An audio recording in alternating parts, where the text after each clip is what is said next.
Thank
you.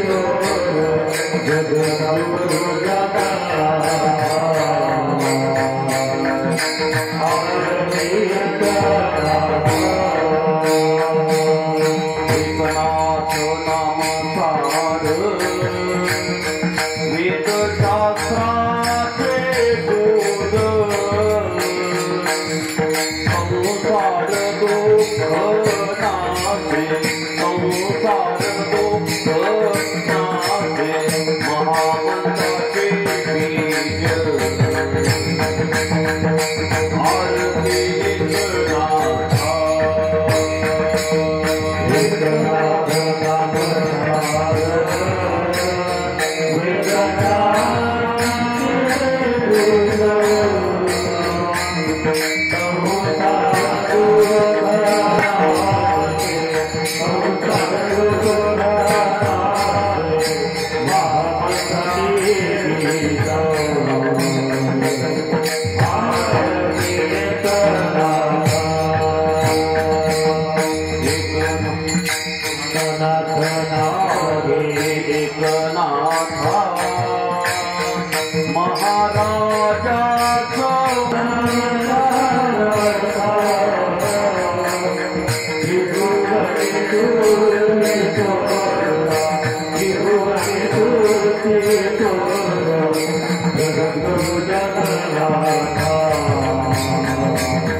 जगद्गुरु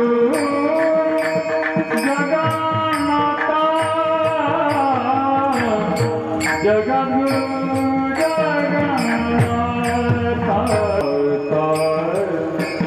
जगद्गुरु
जगन्नाथ आरती एकनाथा महाराजा समर्था त्रिभुवनी तुची थोर जगद्गुरु जगन्नाथा आरती एकनाथा महाराजा समर्था त्रिभुवनी तुची थोर जगद्गुरु जगन्नाथा एकनाथ नाम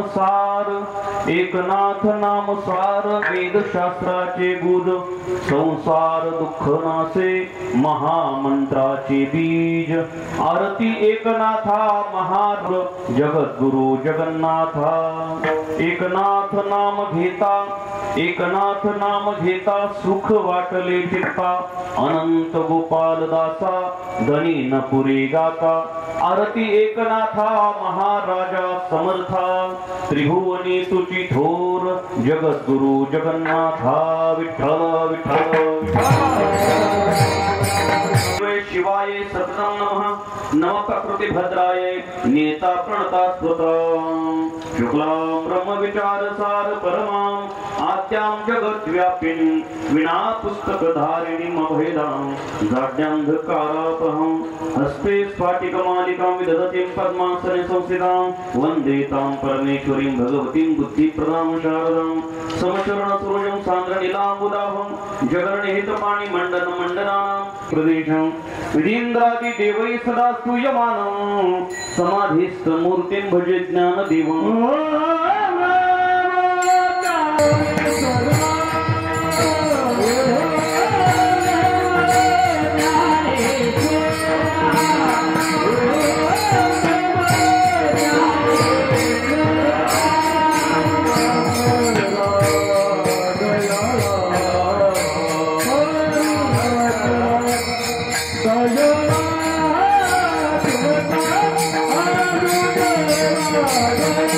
Thank you.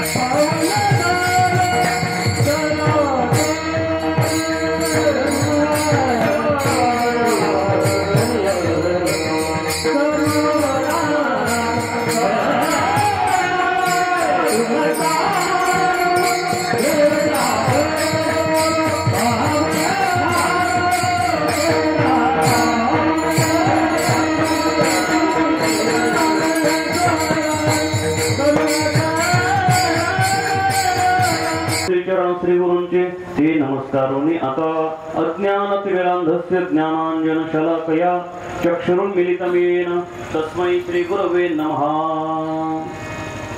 आरती एकनाथा महाराजा समर्था त्रिभुवनी तुची थोर जगद्गुरु जगन्नाथा प्रस्तुत अभंग अनंत गोपालदास महाराज यांचा असून अभंगाच्या चिंतनाला आरंभ करण्यापूर्वी आशीर्वादाने तसेच नायगावान या गावातील सर्व माता भगिनी पुरुष बांधव भजनी मंडळ आणि विशेष ज्यांचं मार्गदर्शन या उत्सवाला लाभलेलं आहे असे माझे परममित्र हरिभक्तपरायण आदरणीय पंढरीनाथ महाराज सदगीर आणि हरिभक्तपरायण आदरणीय निवृत्ती महाराज सदगीर यांचं सजूळ असं मार्गदर्शन, उपस्थित गावातील भजनी मंडळ, परिसरातील वारकरी मंडळ, हरिभक्तपरायण आणि आदरणीय आमचे बबन महाराज असेल, हरिभक्तपरायण विठ्ठल महाराज असेल, हरिभक्तपरायण दत्तात्रय महाराज असेल आणि अजून सर्व करवर महाराज आदी करून आपण सर्व गावातील भजनी असेल आणि आपण सर्व उपस्थित असले पेटी मास्तर, बालगोपाळ, भालदार चौकदार आहे की नाही, सर्व माता भगिनी, अन्नदान करणारे, ज्ञानदान करणारे, धनदान करणारे,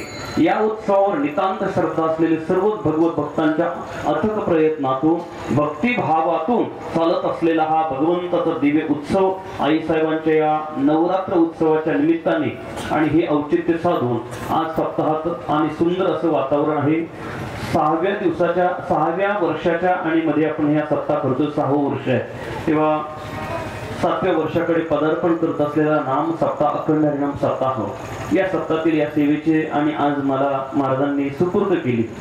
तेव्हा अभंग निवडला श्री संत एकनाथ महाराज यांचा अभंग जवळजवळ या ठिकाणी श्रवण करण्यासाठी आलेले, भजनासाठी सहाय्यासाठी आलेले सर्वच भगवत भक्तांच्या हा अभंग पाठ आहे। भलेही मुखपाठ नसेल पण हा अभंग कानपाठ आहे।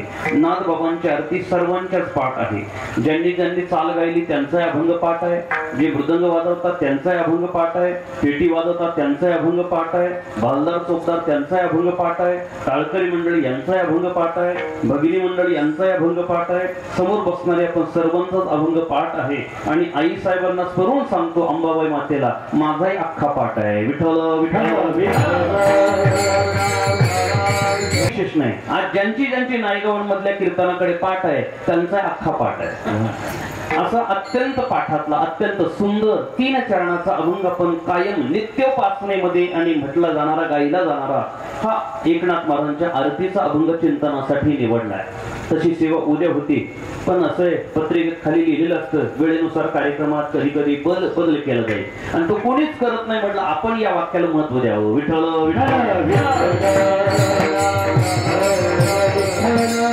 उद्याची सेवा होती ते आज केली, आजचे महाराज उद्या येते, काय हरकत नाही बदली आणि थोडं त्यांना अडचण आली तेव्हा ते म्हटले महाराज उद्या जातो, म्हटलं आम्ही मोकळेच, आज काय काळजी नाही, बरं झालं। तेव्हा ही सेवा आणि करायची 1 पाऊण तासामध्ये आपल्याला सेवा करायची, जास्त वेळ नाही ऐकणे, फक्त 50-50 नाही 20-20 आपल्याला पाऊण तासात सेवा आहे।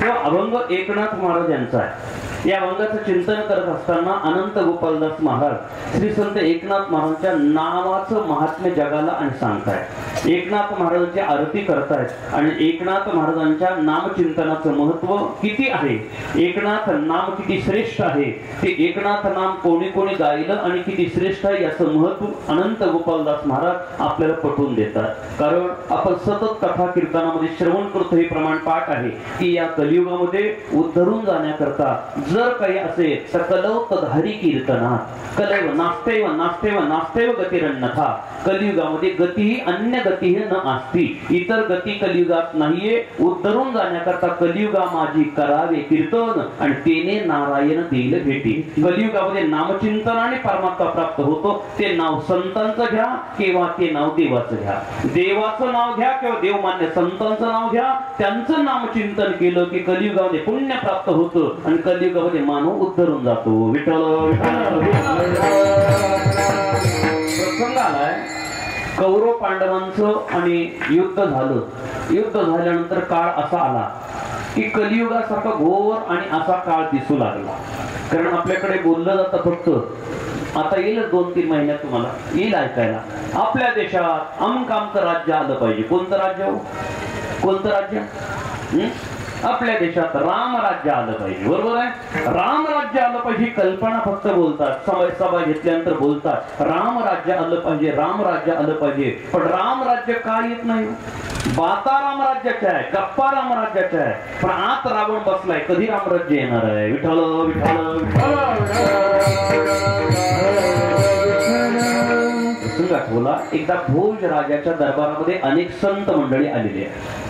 सर्व मंत्री संत्री सर्व बसलेले आहे आणि त्या भोज राजाच्या दरबारातले सर्वजण भोज राजाकडे पाहून आणि मस्करी करू लागले. खुश मस्करी असल्यामुळे ते सांगू लागले, राजा भोजाचा दरबार, राजा भोजाचं राज्य म्हणजे रामराज्य आहे, भोज राजाचं राज्य म्हणजे रामराज्य आहे, भोजाचं राज्य म्हणजे रामराज्य आहे. सर्वकडे आणि भोजाचा आणि मोठेपणात करू लागले. आता ज्याची खावी पोळी त्याची वाजवावी टाळी, बरोबर आहे की नाही? ज्याची आपण नोट घेतली दुसऱ्या दिवशी त्यालाच वोट दिलं पाहिजे, नाहीतर नोट एकाची वोट एकाकडे. विठ्ठल विठ्ठल. रामराज्य आलं तर तुमचं राज्य रामराज्य आहे, तुमचं राज्य रामराज्य आहे. भोज राजाची छाती ताणली का? सर्वजण बोलतायत रामाचं राज्य आहे, भोज राजाचं राज्य म्हणजे रामराज्य आहे, रामराज्य आहे. त्या ठिकाणी एक असा सनकी साधू होता. साधू लोक सनकी असतात. साधू लोक सनकी कसे असतात माहितीये का? मनाला आलं ते बोलतात, ते मनात ठेवत नाही. मनाला आलं तसं जसे जसे सनकी त्यांच्यासारखे गुणवान असतात. हे गुणवान सनकी असतात. तर त्यांच्या क्षेत्रातले हे राजे आहे, गायन क्षेत्रातले हे राजे आहे, वादन क्षेत्रातले हे राजे आहे. ज्याच्या त्याच्या क्षेत्रात जो होतो आणि राजा राहतो सनकी असतात. सनकी म्हणजे यांचं कसं माहिती का? आलं मनाला तर गेली क्षणाला, नाही तर टोपलं मोडलं बसली उन्हाला. विठ्ठल विठ्ठल. तुमचं राज्य म्हणजे रामराज्य आहे. साधू निर्भीड होता, राख लावलेली लंगोटी लावलेला साधू समोर आला असेल, राजा हे वाक्य मला पटलं नाही, हे मला पटत नाही, तुझं राज्य रामराज्य नाहीये. सर्वजण स्तब्ध झाले. त्यांना वाटलं आता राजा याला दंड केल्याशिवाय राहणार नाही का? आम्ही सर्वजण सांगतो, मंत्री संत्री सर्व सांगतो, भोजाचं राज्य म्हणजे रामराज्य आहे, भोजाचं राज्य म्हणजे रामराज्य आहे. आणि एक साधू सांगतो रामराज्य नाही. राजाने त्याला बोलवलं, महाराज इकडे या. त्यांना आसनावर बसवलं. त्यांच्या चरणाजवळ राजा बसला. कारण आपल्या सनातन हिंदू परंपरेमध्ये प्रश्न विचारण्याची पद्धत एक आगळी वेगळी आहे. प्रश्न विचारण्याची पद्धत अशी आहे की समोरच्याला विचारायचं असेल तर त्याच्या पुढे खाली बसावं लागतं. समोरच्याकडून विचार घ्यायचे असेल खाली बसावं लागतं. दुसरी गोष्ट, जो सांगणार आहे त्याला प्रसन्न करावं लागतं आणि मग प्रश्न विचारावा लागतं. ही पद्धत आहे, ही पद्धत आहे. आमच्या ज्ञानोबरांनी सांगितले, तनु मनु जीवे चरणासी लागावे, मग आगरवता करावे दास्य सकळ, मग अपेक्षित आपुले. मग आपण विचारतो. तद्विद्धी प्रणिपातेन परिप्रश्नेन सेवया उपदेशन्ते ते ज्ञानं ज्ञानीयस्तत्वदर्शिनः. तेव्हा आपण प्रश्न विचारावा, अगोदर प्रसन्न करावं. आणि व्यवहार सुद्धा असाच आहे. घरात आलेला माणूस बाहेर गावून आलेला माणूस दारात पाय की घरात पाय असा असेल आणि घरातली बाई जर त्याला प्रश्न विचारला की हे आणलं नाही का, ते केलं नाही का, तर हे चुकीचं आहे. व्यवहार कळायला पाहिजे. त्याची मनस्थिती काय आहे हे लक्षात घ्यावी. त्याला शांत होऊ द्यावं. चहा पाणी झाला तो शांत झाला, मग हळू प्रश्नाला हात घालावा. नाहीतर दारात पाय कसा म्हणजे हे नाही आणलं का, तो म्हणजे तिकडेच गेला असतो बरं झालं असतं. कुंभमेळ्याला नाही गेला नसतोच आलं बरं झालं, अशी अवस्था आहे. एक व्यवहार माणसाला कळा. परमार्थ काय शिकवतोय?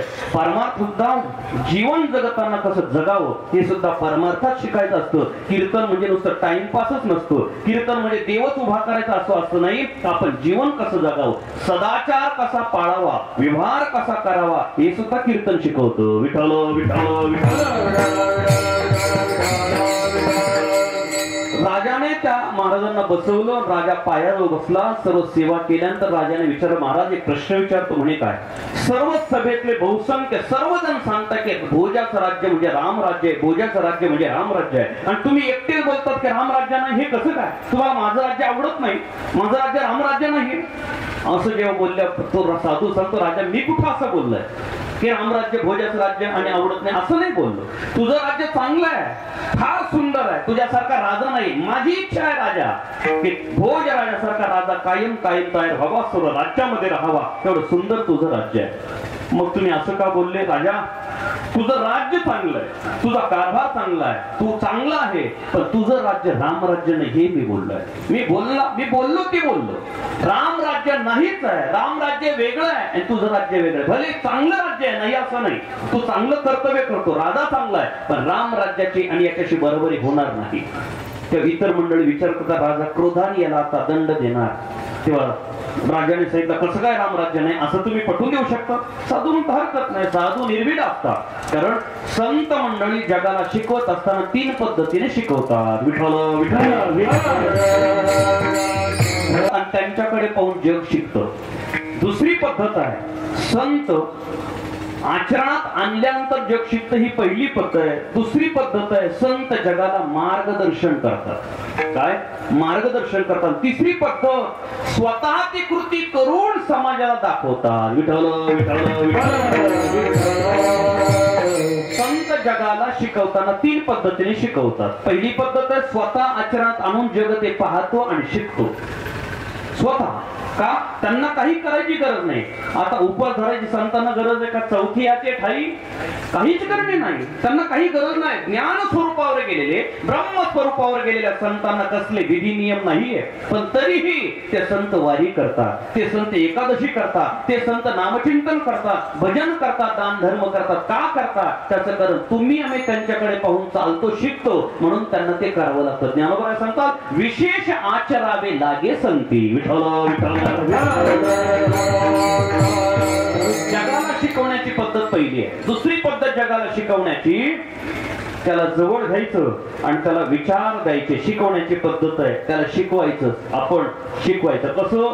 संत जगाला ज्ञान देत असताना संतांची अनुग्रह शक्ती आहे. 2 प्रकारच्या शक्ती आहे, लक्षपूर्वक ऐका. एक भगवंताची शक्ती आणि संतांची शक्ती. भगवंताची निग्रह शक्ती आहे आणि संतांची अनुग्रह शक्ती आहे. निग्रह शक्तीने देव करतो काय? देव आला निग्रह शक्ती प्रक्षेपित करतो आणि त्या निग्रह शक्तीने परित्राणाय साधूनाम विनाशाय दुष्कृताम धर्म संस्थापनार्थाय संभवामी युगे युगे. देवाची शक्ती आहे साधूचं रक्षण करणं, दुष्टांचं निर्दलन करणं, ही देवाची निग्रह शक्ती आहे. पण संतांची शक्ती निग्रहाची नाही, कारण जे खळांची व्यंकटी निग्रह शक्ती नाही, त्यांची अनुग्रह शक्ती. संत आपल्या विचार शक्तीला प्रक्षेपित करतात, जगामध्ये फेकतात आणि संत फेकल्यानंतर ती शक्ती ते विचार फेकले जग ते विचार आत्मसात करतो आणि जीवन जगतो, आचार करतो. तेनेच पंथे चालू जाता न पडे गुंता कोठे काही. ही संतांची विचार शक्ती दुसरा प्रकार. आणि तिसरा प्रकार आहे संतांची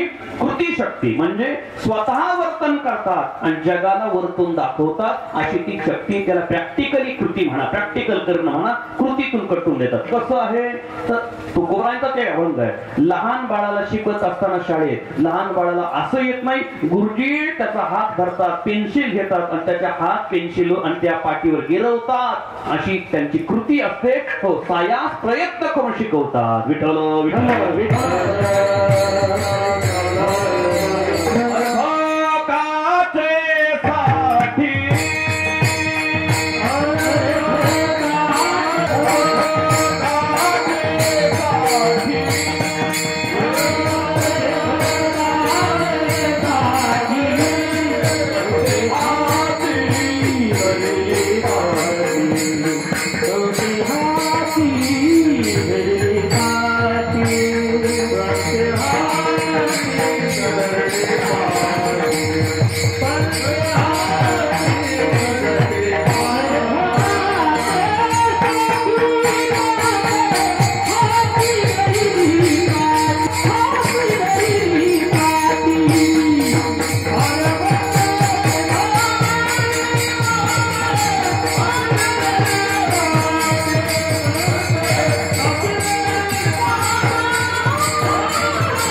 साधूने सांगितलं राजा एक काम कर, उद्या सकाळी लवकर तयारीत राहा.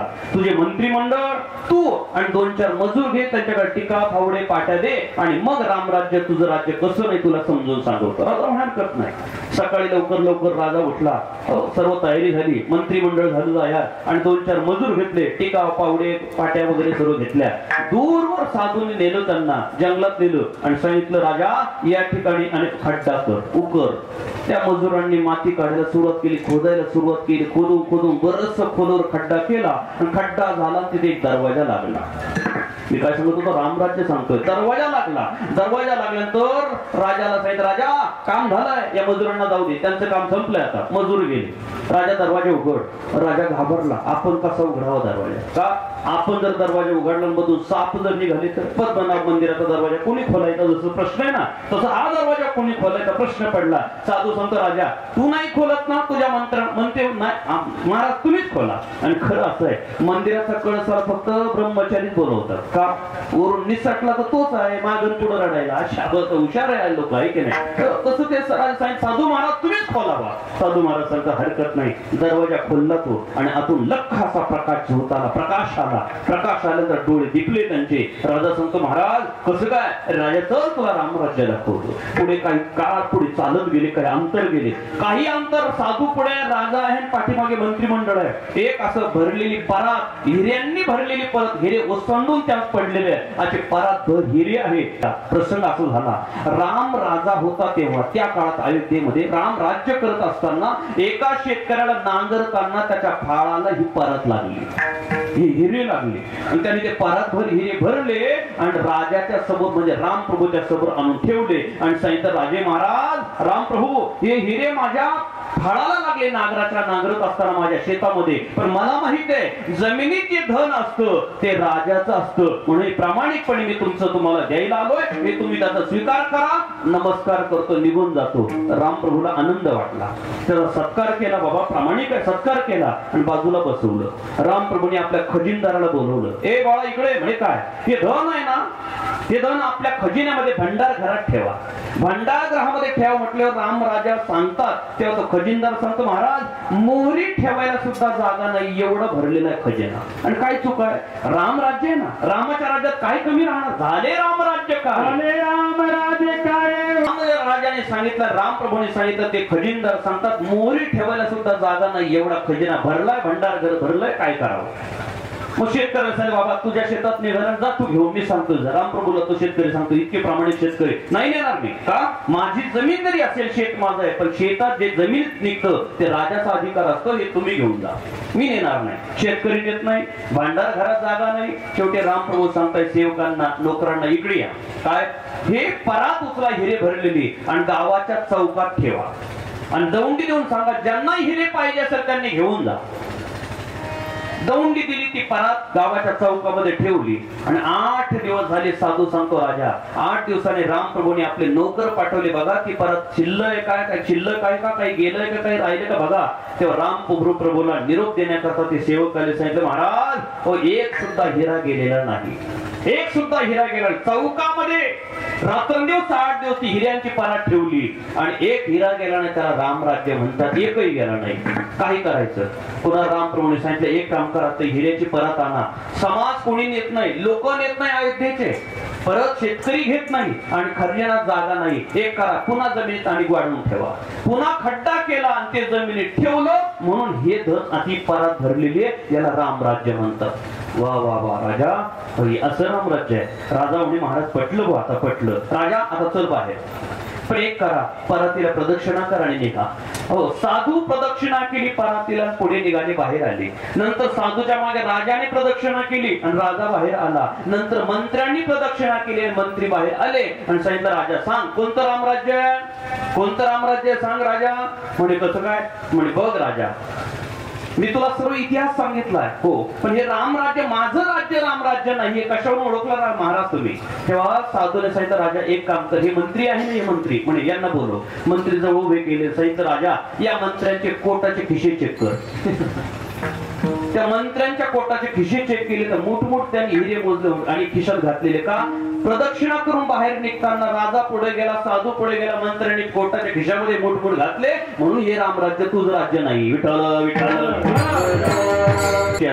विषय हा चाललाय की आज नाथ बाबांचं नामचिंतन करतो. या कलियुगाचा प्रभाव असा आहे, धर्मराजाने आपल्या 4 भावांना 4 दिशेला पाठवलं. का तर पुढे कलियुग दिसू लागलं. रामराज्य नाही, कलियुग दिसू लागलं आणि घोर असं कलियुग वाटू लागलं. तर धर्मराजाने अर्जुन, भीम, नकुल आणि सहदेव चौघांना 4 दिशेला पाठवलं. जा अवलोकन करा दिशा कशी आहे. 4 जण 4 दिशेला गेल्यानंतर पुन्हा आले आणि धर्मराजाला सांगितलं महाराज 4 दिशेला गेल्यानंतर आम्ही विचित्र गोष्टी पाहिल्या.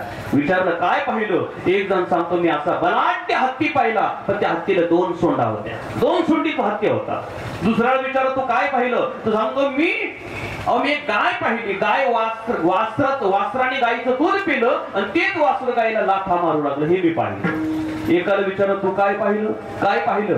तो सांगतो एक मोठी विहीर होती, पाण्याने भरलेली होती, गच्च भरलेली होती, पण त्या विहिरीवर माणसं जात नव्हती. विहिरीच्या शेजारी एक झरा होता, त्या झऱ्यात थोडंसं पाणी होतं, पण सर्व लोक वाटीने पाणी काढत होते, पण त्याच झऱ्याजवळ जायचे, मोठ्या विहिरीजवळ जात नव्हते. एकाला विचार तू काय पाहिलं? तो सांगतो मी रस्त्याने जात असताना मोठा डोंगर होता, त्या डोंगराचा एक खडक असा निसटला, खाली गाव होतं, मी पाहिला तर तो गावाला नष्ट करणार एवढा मोठा खडक होता, पण तो गावाच्या जवळ आला आणि एका गवताच्या पात्याला तो अडकला, पुढे येऊ शकला नाही, मी पाहिलं. धर्मराजाने विचार केला 4 गोष्टी, याचं निराकरण कसं करायचं? विठ्ठल संतांनी सांगितलं त्याचं कारण असं, हत्ती 2 सोंडीचा आहे.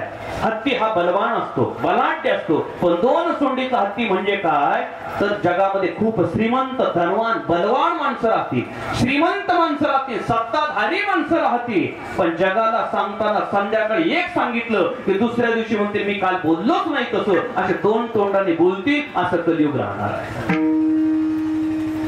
दुसरं सांगितलंय की गाय आहे, गाय ते वासराला पाजलं, वासरू तिच्या तोंडाला लाथा मारू लागलं. याचं गमक काय? तर कलियुगात परिस्थिती अशी आहे, आई बाप मुलाला सांभाळतील, मोठं करतील, आणि तीच मुलं पोरं आई बापाला लाथा मारतील.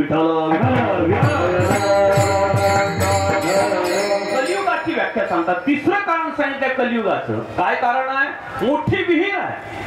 काय सांगितलं? विहीर आहे, तिच्या शेजारी एक डबक आहे, छोटासा झिरा आहे, त्या झिरातला लोक गर्दी करतात पाणी आणि मुठीने आपल्या ओंजळीने वाटीने काढताय, पण भरलेल्या विहिरीजवळ माणूस जात नाही. त्याचं गमक काय? सांगितलं कलियुगामध्ये खूप श्रीमंत माणसं राहतील, पण गरीबाला कधी मदत करणार नाही. पण जो गरीब राहील ना, त्याच्या दारात गेल्यानंतर तो सप्ताहाला 10 रुपये तरी दिल्याशिवाय राहणार नाही, म्हणून गरीब देतो म्हणून गरीबाकडे माणसं जाऊन बसते, श्रीमंताचं आणि कोणी ढुंकून पाहणार नाही दार, अशी अवस्था बघायला मिळेल. ते कलियुगाची स्थिती आहे. आणि तिसरं शेवटचं कारण सांगितलं, या कलियुगामध्ये शेवटचं कारण आहे, मोठा खडक निघाला, तो खडक खाली आला, गाव नष्ट करणार, तेवढ्यात एका गवताच्या पात्याला अडकला, गाव वाचलं, आणि ते गवताच्या पात्याला तो खडक थांबला. याचं कारण कलियुगामध्ये अनेक दोष राहतील, अनेक दोष कलियुगाला राहतील, पण एक नामस्मरणाने माणूस तरुण जाईल, असा कलियुगाचा महिमा आहे.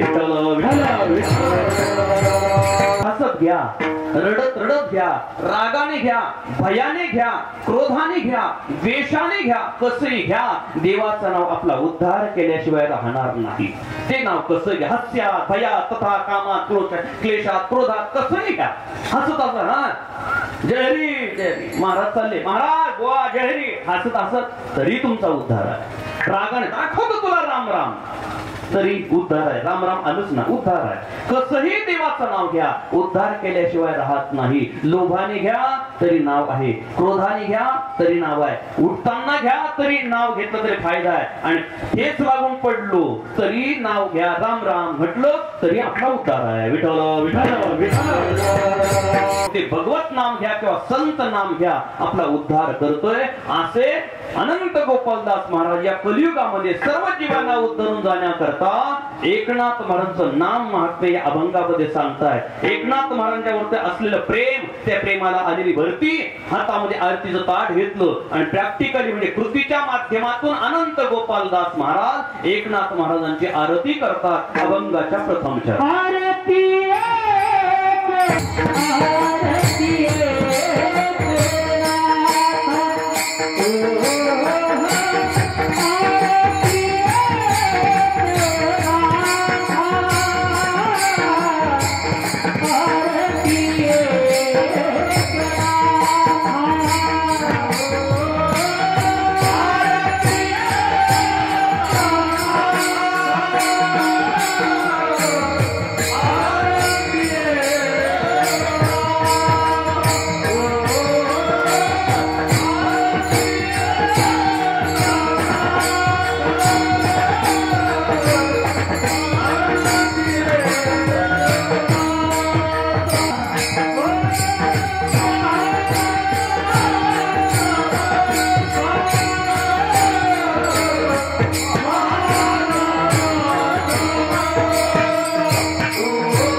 पहिली चाल म्हटली महाराजांनी आणि यांनी प्रमाण दिलं चौचरणी अभंग आणि त्यातल्या पाठातला अभंग म्हणायला गोंधळ होतो ऐक नाही पण आपण सर्वांनी सावधतेने अत्यंत सुंदर गायले कारण हा अभंगाचा गोंधळ होतो काय असतं आपलंच घर राहू द्या आपल्या घरात आपण 50 वर्षाचं वय झालं आपण लहान मोठे झालो त्याच घरात पण डोळे बंद करणं आपल्या घरात चालून दाखवू आपण भिंतीला डोकं आपटतं की नाही तसं हे पाठांतरा जास्त असलं का ते गोंधळ करतं कधी कधी कधी शब्द इकडे जातो कधी शब्द तिकडे जातो आणि मग त्याचा विपर्यास होतो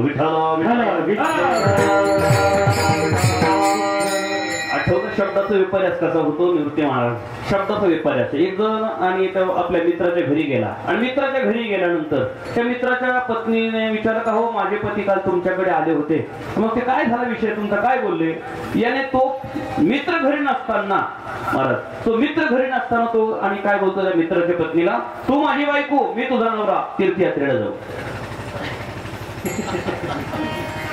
शब्द लक्ष देता का तू माझी बायको मी तुझा नवरा यात्रेला जाऊ असं बोलल्यावर एखादी असती ना चप्पलच काढली असती पण ती हुशार होती तिने अंदाज केला यांचं बोलणं कसं आहे काय तू माझी बायको मी तुझा नवरा तीर्थयात्रेला जाऊ हे म्हणणं कसं आहे तू आणि माझी बायको मी आणि तुझा नवरा तीर्थयात्रेला जाऊ विठ्ठल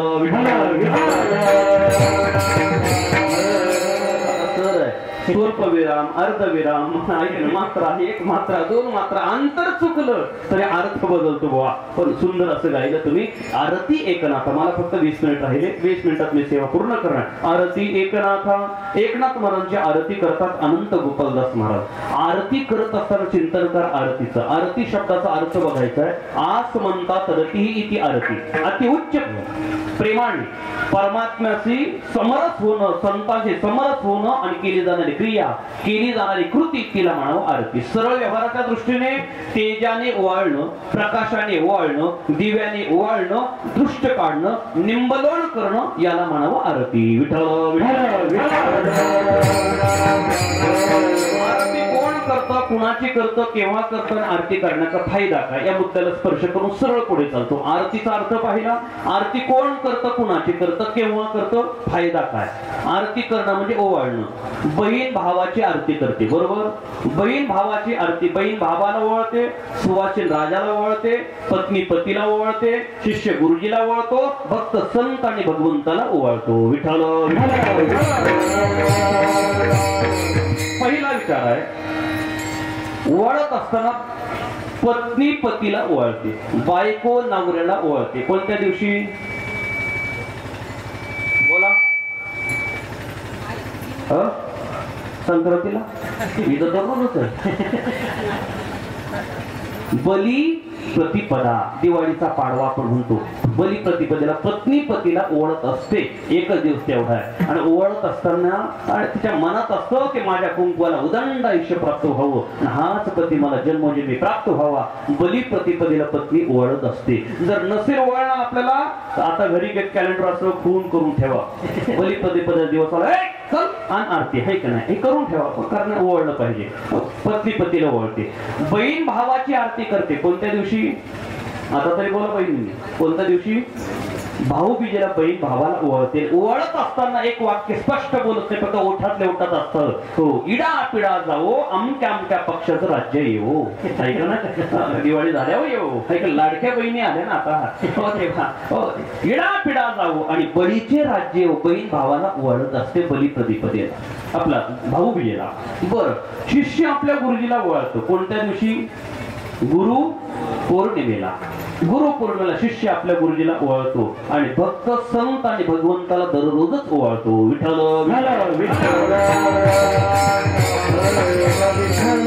पत्नी पतीला ओवाळत असताना हेतू असतो, फायदा असतो, माझ्या कुंकवाला उदंड आयुष्य प्राप्त व्हावं, सौभाग्य माझं टिकून राहावं. बहीण भावाला ओवाळते, भावाबद्दल शुद्ध भावना असल्यामुळे माझा भाऊ सुखी असावा.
कवनाचे झाले दिठ तुला माझ्या पंढरी राया.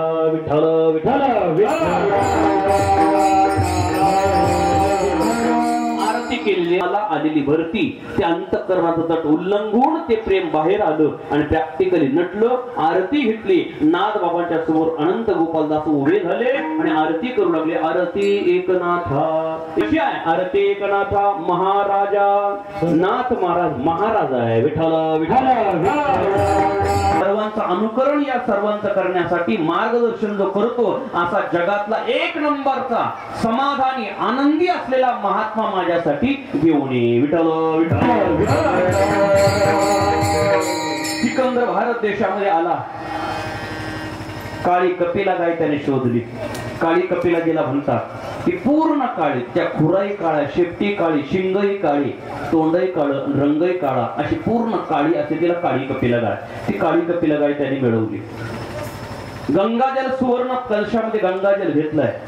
गायत्री मंत्र त्याने घेतला. गायत्री मंत्र घेतला, गंगाजल घेतलं, गीता ग्रंथ घेतला. 4 गोष्टी मिळाल्या, पण 5वी गोष्ट मिळणं दुर्लभ आहे. का? या देशातला सर्वात आनंदी असलेला साधू आनंदी व्यक्ती आपल्याला शोधायचा, काय करावं, कुठे मिळणार? शोधत असताना कानावर बातमी गेली की गंगामाईच्या कडेला एका दगडावर वाळवंटात एका खडकावर बसलेला एक साधू असतो. जगामध्ये त्याच्यासारखा समाधानी आनंद दुसरा साधूच नाही, व्यक्ती नाही, असं त्याचा महिमा आहे. तेव्हा राजाने आपले सेवक पाठवले. त्यांना म्हण, सिकंदरने तुम्हाला बोलवलंय. सकाळी सकाळी 7 वाजेच्या वेळेस साधू महाराजांनी स्नान केलं आणि गंगामाईच्या तटावर एका खडकावर बसले. खडकावर बसले, सूर्य स्नान करत बसले. कोणतं स्नान करताय? सूर्य स्नान. स्नानाचे प्रकार आहे बरं का बरोबर. स्नानाचे प्रकार आहे. किती स्नान आहे? आंघोळी किती प्रकारचे असतात सांगाल का? बरं जाऊ द्या. स्नानाचे प्रकार 4-5 प्रकार आहे सांगतो. एक आहे सूर्य स्नान, एक आहे भस्म स्नान, एक आहे मंत्र स्नान, एक आहे जल स्नान. असे स्नानाचे प्रकार आहे. तेव्हा ते प्रकार चिंता. सूर्य स्नान, सकाळी सकाळी सूर्याची केवळ किरण अंगावर आणि कोवळी किरण घेणं, हा सूर्य स्नान बोललं जातं. दुसरं आहे आपण संध्याकाळी झोपलो सकाळी उठलो की आंघोळ करतो स्नान करतो, तो जल स्नान आहे.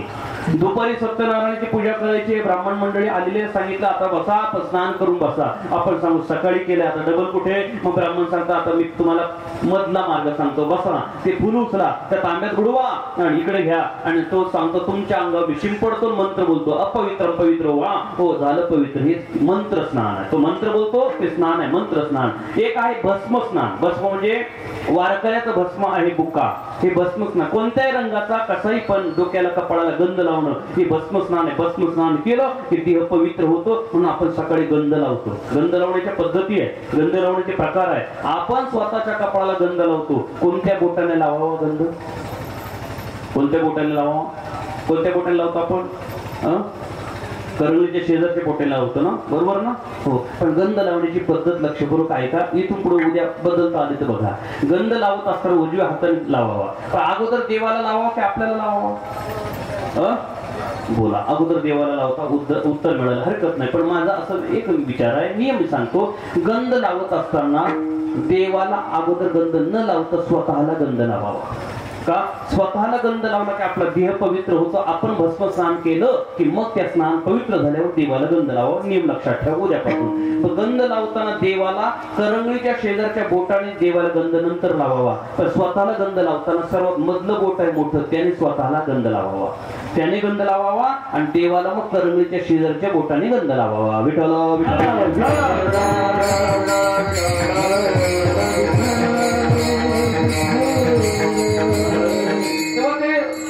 भस्म स्नानाचं चिंतन आपण करतो. तर भस्म स्नान झालं, जल स्नान झालं, सूर्य स्नान झालं, अजून कोणतं झालं स्नान? मंत्र स्नान झालं, बरोबर आहे. अजून एक स्नान आहे, एक स्नान ते तुम्हाला माहिती आहे, सांगू का नको? एक स्नान आंघोळीच्या गोळ्या. पंढरपूर महाराज यात्रेला लोकांना घेऊन गेले की बरेच जण घरून जाताना ते आंघोळीचे पाकिट घेऊन जातात. का? थंडी दिसली की ती गोळी खायची आहे का नाही, अशा गोष्टी आहे. तेव्हा असे स्नानाचे प्रकार आहे. त्या सूर्य स्नान करत बसलेले आणि साधू महाराज हे गेले, सूर्याची किरण अंगावर पडतायत आणि उभे झाले. सांगितलं महाराज सिकंदरचे आम्ही सेवक आहोत, तुम्हाला आमच्या राजाने बोलवलं, आमच्या महाराजांनी तुम्हाला बोलवलंय, सिकंदरने बोलवलंय. साधूने त्यांच्याकडे तिरप्या नजरेने पाहिलं आणि सांगितलं तुमच्या राजाकडून मला काही लाडके बहिणीचा फॉर्म भरून घ्यायचा नाही, तुमच्याकडून राजाकडून मला काही घरकुल योजना आणायची नाही, मला शेततळ आणायचं नाही, की माझ्या पोराला नोकरी लावायची नाही, मला काही गरज नाही, चला जाते व्हा. निर्विड असतात आहे का नाही? घे ना, ले ना, दे ना, मगन राहीना, आपल्या मस्तीत राहतात, कौपिनवंता खलो भाग्यवंता असे ते साधू असतात. जा ते पळून गेले. महाराज तो साधू निर्विड आहे, नाही म्हणतो मला गरज नाही. राजाने सांगितलं पुन्हा सांगा, आणि त्यांना मग राजाने बोलवलाय. राजाने सामान्य राजा आहे, तेव्हा राजाने बोलवलं. म्हटलं साधू ते आले, सांगितलं महाराज तुम्हाला राजाने बोलवलंय. साधू सांगतो मी राजा बिजा ओळखत नाही, चालता. पुन्हा गेले. शेवटी सिकंदर आला. सकाळी 7-7:30 वाजलेले आहे. सूर्याची केव कोवळी किरण त्या अंगावर घेतोय आणि सिकंदर जो आला तो पूर्व दिशेला उभा झाला. म्हणजे त्याची सिकंदरची सावली त्या साधूच्या अंगावर पडली. सिकंदर सांगतो महाराज मी जगत जेता सिकंदर आहे, मी राजा आहे, मी राजा आहे. असं बोलल्या साधूने तिरप्या नजरेने पाहिलं आणि सिकंदरला सांगितलं सिकंदर तू राजास, मांडलिक राजास किंवा सार्वभौम राजास, मला त्याची गरज नाही. का? मला तुझ्याकडून काही घ्यायचं नाही. तुला द्यायचं असेल राजा एक काम कर, द्यायचं असेल ते एकच कर, थोडासा बाजूला हो, माझ्या अंगावर सूर्याची किरण पडू दे, यापेक्षा तुझ्याकडून मला कसली अपेक्षा नाही. चाह गई चिंता गई, गई बेपरवाह, जिसको कुछ ना चाहिए वो है शाहनशाह. विठ्ठल विठ्ठल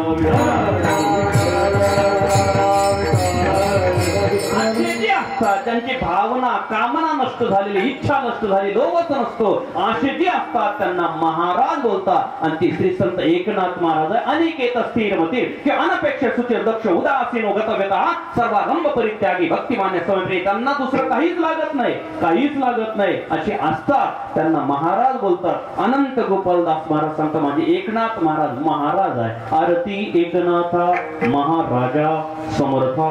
एकनाथ महाराज ब्राह्मण नाही, समर्थ आहे. दोन प्रकार आहे बघा, एक असमर्थ आणि एक समर्थ.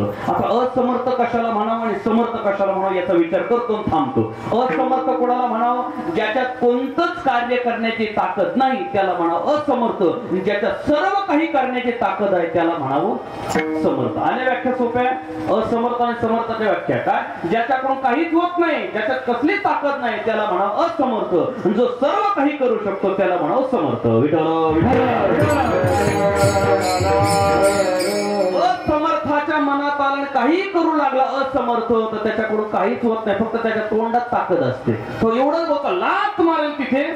काय बोलतो? लात मारेल तिथे पाणी काढे. मी तर नायगावला थांबूच नको, पाणी काढतो आमच्या इसवाळे लाफा मार, बोरची गाडी चालत नाही, चालू दे पाणी काढायचं. ही आपले असमर्थ माणसं आहे, फक्त तोंडातच ताकद आहे. ऐक नाही असं आहे, एखादा बोलू लागला मी ताकदवान आहे, मी ताकदवान, मला माहिती आहे तुझी ताकद आहे. आंघोळ करताना ओला हात झाल्यावर शॅम्पूची पुडी तुझ्याकडून तुटत नाही, काय ताकद आहे? विठाल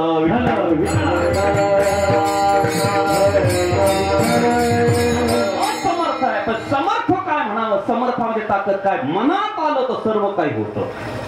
तुका भले आले, तुका भले आले समर्थाची उभी सांगतो सख्खी बहीण, फरकच नाही. तुका म्हणे आले समर्थाचे मन आहे. तुकोबरांचं प्रमाण ज्ञानोबरांची उभी आहे. समर्थ जे जे करी ते न होय चराचर. ज्ञानोबरा प्रश्नातच विचारतात, समर्थाने ठरवलं या चराचरामध्ये काय होणार नाही, मनात आलं सर्व होतं. कारण करतो अकर्तो अन्यथा करतो सर्व शक्तिमान ते समर्थ असतात. असे समर्थ एकनाथ महाराज आहे. म्हणून नाथ महाराजांच्या बद्दल बोलताना त्यांना विशेषण दिलंय, आरती एकनाथा महाराजा समर्था समर्थ आहे. आता नाथ महाराज समर्थ आहे तुम्ही बोललात महाराज, पण आम्हाला प्रश्न आहे, समर्थ आहे त्याने सामर्थ्य दाखवलं तर समर्थ आहे. नाही तुम्ही पहिलवान, मी पहिलवान, अरे पहिलवान किती कर, कुठे कुस्ती तर कर, काहीतरी बळ तर दाखव, तेव्हा पहिलवान आहे.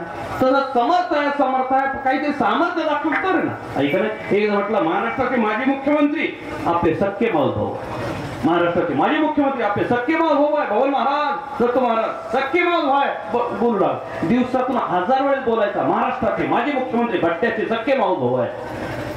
पण मुख्यमंत्र्यांनी एकदा तरी म्हणावं ना, हो माझा माऊस भाऊ आहे, या इकडे चहा घ्या. मुख्यमंत्र्याकडे गेला बोल तुम्ही त्याला उतरा, मी ओळखत नाही, काय किंमत आहे? तुझा पैलवान आहे, समर्थ आहे, मान्य आहे. पण सामर्थ्य जर दाखवलं नसेल तर त्या समर्थ म्हणायला किंमत नाहीये. त्या समर्थ आहे, पण सामर्थ्य काय? तर सामर्थ्य दोन दृष्टीने पाहू, व्यावहारिक सामर्थ्य बघा आणि पारमार्थिक सामर्थ्य बघा. विठ्ठल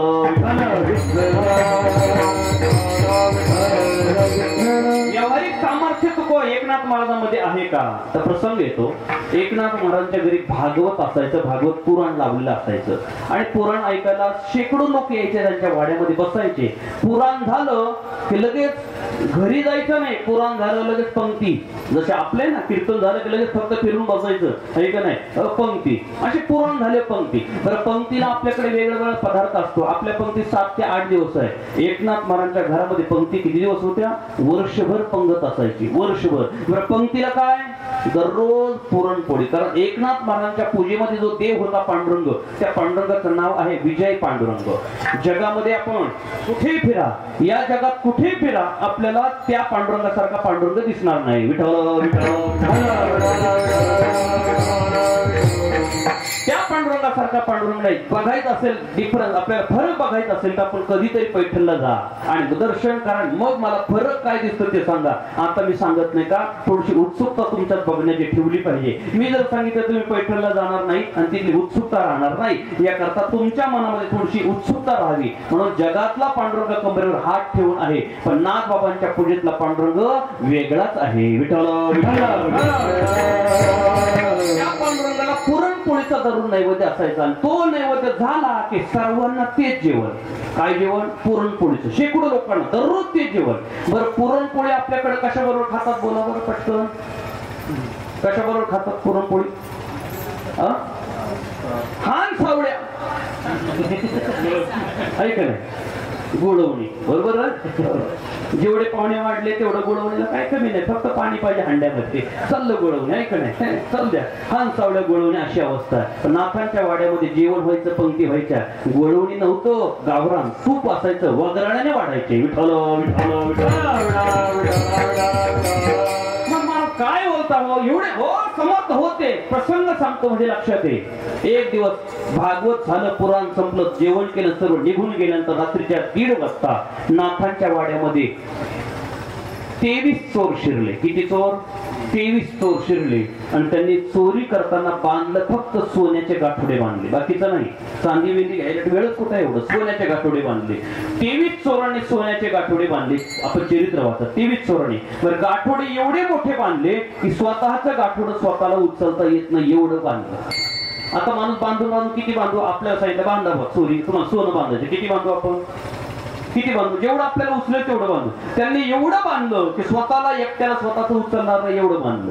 आता किती बांधलं असेल? आता मला आठवतं आमच्या गावात मला आठवतं लहानपणात असे काही माणसं होते की क्विंटलचं पोतं सहज असं उचलायचे, सहज उचलून आणि वरती गाडीतून काढायचे बैलगाडीतून आणि सहज जोत चढून आणि घरात टाकायचे याच्यामध्ये कोठ्यामध्ये. एक पोतं क्विंटलचं पूर्वीच्या काळात ऐका नाही. आता ते कमी झालं, ताकद कमी झाली. क्विंटलचे कितीवर आलं? 80. 80चं कितीवर आलं? 60वर. 60चं कितीवर आलं? 50वर. 50चं आता कितीवर आलं? 40वर आलं.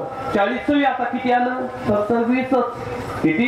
20च. ती उचलताना कसं ये ना हात लावू लागणार. तिने उचलून लागली तो तिच्याच काय डोक्यावर ठेवतो. तू का म्हणे माझे तुम्हा संतावर राहू दे तुझ्या. अवस्था आपल्याला बघायला मिळते.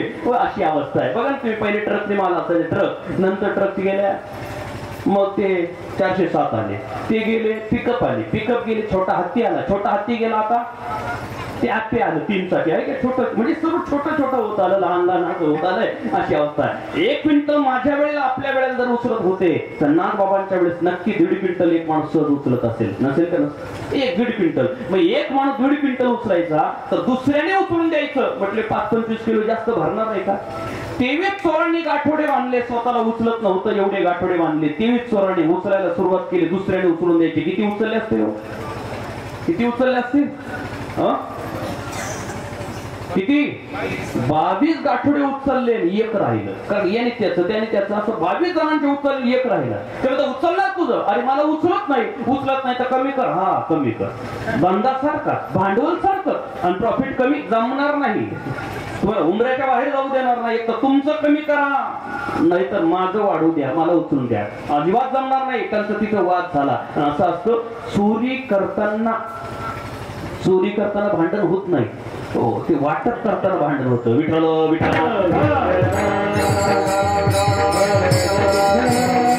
आजपर्यंत जगाचा इतिहास बघा तुम्ही, धुंडाळा इतिहास. चोरी करताना भांडण, एका विचाराने चोरी झाली, पण चोरी झाल्या वाटप करताना भांडण झाले. अशी अवस्था आहे. तेव्हा ते भांडण सुरू झालं आणि ती कुजबूज ऐकले. नाथ महाराज वरती झोपलेले खाली आले. सगळ्या बाळा काळजी काय करतो, मी उचलून ठेवतो. एकनाथ महाराजांनी त्याला डोक्याला उचलून दिलं आणि ते चोर निघून गेले. 2.5 क्विंटल एकाच्या डोक्यावर प्युअर सोनं आहे. चोर निघून गेले. दुसऱ्या दिवशी सकाळी गावात पैठणमध्ये चर्चा, नाथांच्या वाड्यात चोरी झाली, नाथांच्या वाड्यात चोरी झाली, नाथांच्या वाड्यात चोरी झाली. शोधा मुनिमजी आले. ऐकले, मुनिमजी आले तर सांगितलं, मुनिमजी चोरी किती झाली हिशेब लावा.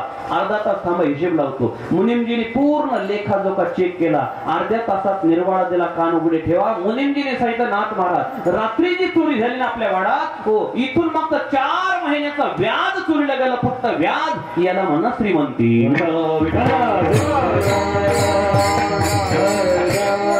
व्यावहारिक दृष्टीने समर्थ असलेले नाथ महाराज आहे म्हणून अनंत गोपालदास सांगतात, माझे नाथ बाबा कसे आहे? महाराजा समर्थ आहे. आणि परमार्थिक दृष्टीने समर्थ आहेतच ना. प्रसंग असा आहे, नाथांचा मुलगा पैठणला जो आलेला आहे तो काशीहून 12 वर्ष अभ्यास करून आला. त्याचं नाव हरिपंडित. घरात बसलेला आणि बसलेला असताना एक दिवस सहज नाथ बाबा बसलेले, हरिपंडित बसलाय आणि एक म्हातारी आजी काठी टेकवत आली. नाथांचं दर्शन घेतलं, रडू लागली. नाथाने विचारलं, आजी रडायला काय झालं, सांगा पटकन, रडायला काय झालं? ती सांगू लागली, बाबा काय सांगावं, हो 3 वर्षापूर्वी मी आणि असा एक संकल्प केला होता का 1000 ब्राह्मणांना जेवण घाले, सहस्त्र ब्राह्मण भोजन. पण माझी परिस्थिती तशी डाऊन झाली आणि नफ्यात नाही तोट्यातच सर्व. आता तर असं झालं, मी आजार लागले, आज आहे उद्या राहते की नाही असा प्रश्न आहे. जर मी केलेला संकल्प पूर्ण झाला नाही तर मला डुकराच्या जन्मात जावं लागेल महाराज. कारण सत्य संकल्प केला असेल परमार्थाच्या संबंधाने, तो जर पूर्ण केला नाही तर आपल्याला अधम योनीत जावं लागतं, डुकराच्या जन्मात जावं लागतं. त्याच्याकडे संकल्प पूर्ण करत चला. तेव्हा काय करू महाराज, मला दुःख होतंय, रडू येतंय, काय करू. नाथबाबा सांगता आजी 100 ब्राह्मणाला ना हो महाराज 100 कुठे हो, माझी परिस्थितीच नाही. नाथाने सांगितलं आजी एका ब्राह्मणाला जीव घालाल का. आजी सांगते मीठ भाकरी मिरची भाकरी एकाला सहज जीव घालेल मी. मग एक काम करा आजी, मला आता निमंत्रण द्या, उद्या तुमच्या घरी येतो, शिदा द्या मला, मी स्वतःच्या हाताने स्वयंपाक करतो खातो, मला शिदा द्या, मी स्वयंपाक करेल खाईल, 1000 ब्राह्मण जेवल्याचं तुम्हाला पुण्य मिळेल. अहो रडणारी आजी हसूच लागली ना, डोळ्याला अश्रूच नाही, हसू लागली का संकल्प पूर्ण होणार आहे, सहज होणार आहे, हसतच चालली. तुका म्हणे वृद्ध होती तरणे, ऐक नाही, वृद्ध तरणे होती अशी अवस्था झाली तसं, आणि हसत चालली. ती निघून गेली आणि मग हरिपंडिताने विचारलं बाबा हे कसं काय. म्हणे काय तुम्ही एकटे जेवल्यावर 1000 ब्राह्मण जेवतात हे मला पटत नाही, हे कसं मला ते सांगा.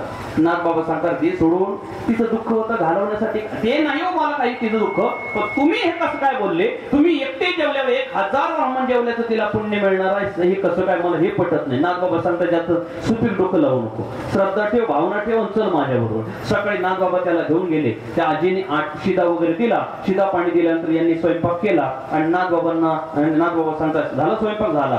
हरिपंडिताला सांगितलं हरी तेवढी पत्रावळी आण माझ्या पुढे ठेव न वाढ. हरिपंडिताने एक पत्रावळी उचलली, नाथ बाबांच्या समोर ठेवली, सर्व पदार्थ वाढले. भगवंताचं चिंतन करत करत नाथ महाराजांनी स्वयंपाक आणि भोजन केलं, प्रसाद घेतला. जेवण झाल्यावर त्या हरिपंडिताला सांगितलं हरी अरे एवढी पत्रावळी बाहेर कोपऱ्यात नेऊन टाक, मी वाट्यावर हात धुवायला आणि अंगणाकडे जातो. नाथ बाबा आणि हात धुवायला उठले आणि हरिपंडितांनी पत्रावळी उचलली. एक पत्रावळी उचलली, त्याच्या खाली दुसरं पान तसंच निघालं. बरं खरकट तसंच आहे. हरी विचार करतो माझ्याच हाताने एक पान दिलं, दुसरं आलं कसं, पण त्या चिटकलं असेल एकाला एक आपलं लक्ष नसेल. दुसरी पत्रावळी उचलली, पुन्हा तिसरी, तशीच जेवण केलेलं खरकट. तिसरी उचलली, पुन्हा चौथी, मोजून 1000 पानं निघाले. हरिपंडिताने एकनाथ महाराजांना साष्टांग दंडवत घातला का याला अध्यात्म ज्ञान प्राप्त असलेला महात्मा म्हणा.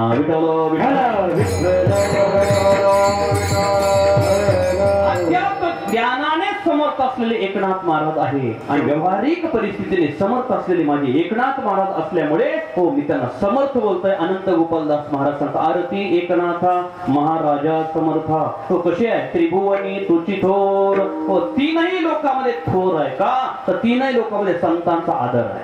काय काय माणसं असे असतात महाराज, कोणत्याही पक्षात जाऊ द्या त्यांना याच म्हणतात, कुठे जाऊ द्या त्यांचा आदरच करतात. काय नशीब काढून आलेले असतात तसे संत एवढे नशीब काढून आलेले आहे. तीनही लोकात जाऊ द्या त्यांना आणि बोलवलं जातं, त्यांचा आदरच केला जातो. सेविती साधू संत काय त्यांचं सेवन केलं जातं. देव त्यांची पूजा करतात, यम त्यांची पूजा करतात, हो मानव त्यांची पूजा करतात. असे माझे नाथ महाराज आहे. हो सर्व त्यांचं सेवन करतात, त्यांचं पूजन करतात, त्यांना सर्व ठिकाणी मान आहे. हो महाराजा समर्था त्रिभुवनी तुची थोर. जगद्गुरु जगन्नाथ जगद्गुरु माझे ए आणि महाराज आहे. जगद्गुरु आहे. जगद्गुरु गुरुचे प्रकार आहे. एक गुरु, एक सद्गुरु आणि तिसरे जगद्गुरु. गुरु अज्ञान निवर्तक असतो, ज्ञान प्रवर्तक असतो, त्याला म्हणावं गुरु. जो ज्ञान प्राप्त करतो त्यातला अज्ञान घालवतो तो सामान्य गुरु आहे. कोणत्या क्षेत्रातला, समजा महाराज मृदंग वाजवतात, मृदंगाचं बद्दलचं अज्ञान बाजूला करून या मृदंगाचं त्यांना ज्यांनी ज्ञान करून दिलं या मृदंग क्षेत्रातले ते झाले यांचे गुरु. ज्या ज्या क्षेत्रात असेल तो गुरु, सामान्य गुरु. दुसरा आहे सद्गुरु. सद्गुरु करतो काय, सद्गुरु संसाराबद्दलचं ज्ञान करून घालून आणि परमार्थाबद्दलचं ज्ञान करून देतो, देवाबद्दल ज्ञान करून देतो, त्याला सद्गुरु म्हणत. जो मेळवी सद्वस्तू ते श्रीकृष्णता ते सद्गुरु मानिती. जो अज्ञान निवर्तक म्हणजे काय करतो तर तो सद्गुरु त्याला म्हणतात. तो देवाबद्दलचं अज्ञान बाजूला करून देवाबद्दल ज्ञान करून देतो त्याला सद्गुरु म्हणतात. पण माझे एकनाथ महाराज हे सद्गुरु नाही, हे जगद्गुरु आहे. जगद्गुरु नुसते एकट्याचेच गुरु आहे असं नाही, जगाचे गुरु आहे. 3 प्रकारचे जगद्गुरु मानतात. 3 प्रकारचे, एक देव कोटीतले, एक संत कोटीतले आणि एक शास्त्र कोटीतले. देव कोटीतले जगद्गुरु वसुदेव सुतम देवम कंस चाणूरमर्दम देवकी परमानंदम कृष्णम वंदे जगद्गुरु. अर्थात देव कोटीतले जगद्गुरु. दुसरे आहे शास्त्र कोटीतले जगद्गुरु. श्रीमद आद्य गुरु शंकराचार्य महाराज जगद्गुरु आहे. आणि संत कोटीतले जगद्गुरु संत एकनाथ महाराज, संत तुकाराम महाराज हे जगद्गुरु आहे. म्हणून तो जगद्गुरु जगन्नाथा विठ्ठल गुरु जगन्नाथ आहे. जगाचे नाथ माझे एकनाथ महाराज आहे. विठोबा रखुमाई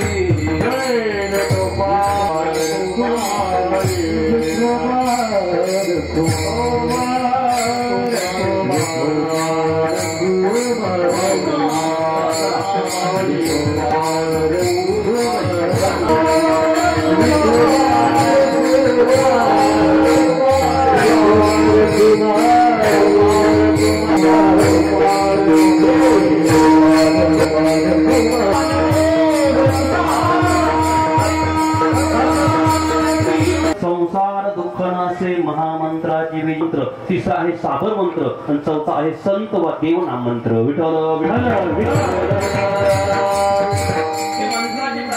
वैदिक मंत्र आहे. वेदाने आपल्या सनातन हिंदू परंपरेला अत्यंत श्रेष्ठ हा मंत्र दिला. त्या मंत्र आहे ओम.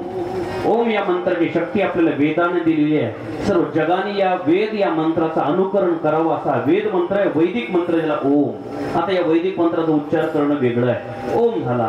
दुसरा आहे शास्त्रीय मंत्र. वैदिक मंत्र वेदाने दिलेला ओम या मंत्राचं आपण उच्चार करताना सर्व काळात उच्चारू शकत नाही. पवित्र अवस्थेमध्ये उच्चार करावा लागतो. आणि आपण जर पवित्र जर नसेल ओमचा उच्चार करायचा कसा, सर्वांना त्याचा अधिकार मिळावा म्हणून शास्त्राने त्याला काही फुट दिली आणि त्या ओमला थोडं खाली आणलं आणि त्याला शास्त्रीय मंत्र तयार केला. अगोदर लावलं हरी हरी ओम. का त्याला फुट दिली आणि कोणीही केव्हाही तो हरी ओम गाऊ लागला. हा झाला. तिसरा आहे साबर मंत्र. कोणता मंत्र बोला? साबर मंत्र. पूर्वी साबरी विद्या होती का नाही? साबर मंत्र आहे. कसा आहे साबर मंत्र? आता सर्वांच्या परिचयाचं सांगतो म्हणजे आपल्याला जाणीव होईल, आठवण होईल. साबर मंत्र बघा, एखादा साधू महात्मा साधना करतो. साधना केल्यानंतर त्याच्या कानावर काहीसे आवाज पडतात. ते आवाज पडल्यानंतर त्याच्या हृदयातून ते स्पंदन होऊन बाहेर आले की तोच मंत्र होतो तो साबर मंत्र म्हणा. साबरी विद्या बघा. बघायचे असेल मंत्र गुरुचरित्र पारायण करताना आपल्याला लक्षात येतं. गुरुचरित्रामध्ये ते साबरी विद्या साबरी मंत्र आपल्याला बघायला मिळतात. साबर मंत्र गो ओम फट स्वाहा. ऐका ओम चामुंडा विच्चई. हे साबरी मंत्र, त्याला व्याकरण लागत नाही पण सिद्ध मंत्र आहे. आपण शेगावला जर गेलेला असाल तर शेगावला तारयोगी गजानन महाराजांचा सिद्ध मंत्र आहे. गण गण गणात बोते मंत्र. हा सिद्ध मंत्र आहे. अजून साबर मंत्र कसा सांगू का? पूर्वी एक मराठी पिक्चर होऊन गेला 10-15 वर्षापूर्वी. मराठी पिक्चर, त्याच्यामध्ये तात्या होता. बोला आताशी महाराज बोल, आताशी जाय काहीतरी कीर्तनात आताशी महाराज बोलायला लागले. आता कीर्तन सुरू केलं. एक तात्या होता. काय नाव त्याचं? तात्या विंचू. ऐक नाही, तो तात्या विंचू आणि तो छातीवर बसला की कोणता मंत्र बोलायचा?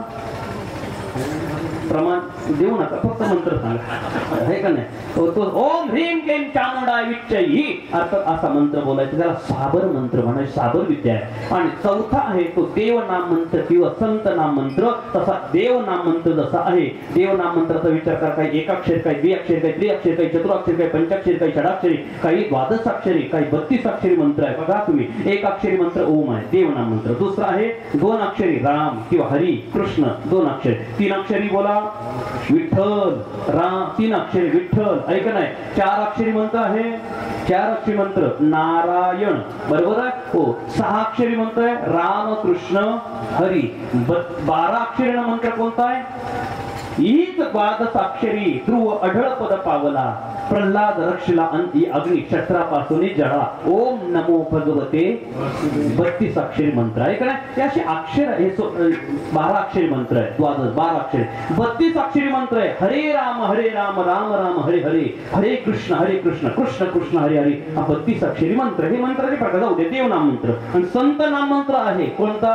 निवृत्ती ज्ञानदेव सोपान मुक्ताबाई एकनाथ नामदेव तुकाराम. हे मंत्र आहे. संत नाम मंत्र आहे. असा कलियुगामध्ये या संत नाम मंत्राचा जर जप केला तर आपल्याला समाधान व आपल्याला आनंद मिळतोय. असा एकनाथ हा संत नाम मंत्र आहे. हे वेदाचं सार आहे.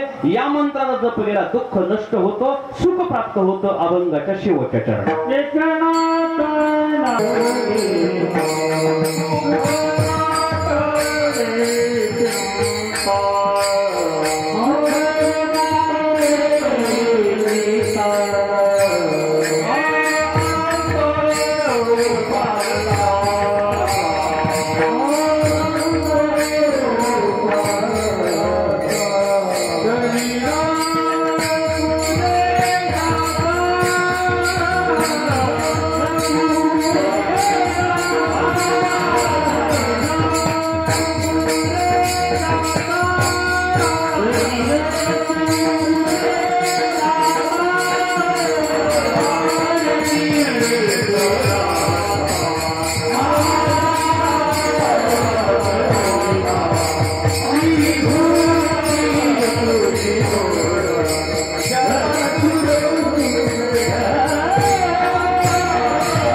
जगन्नाथ असं आहे.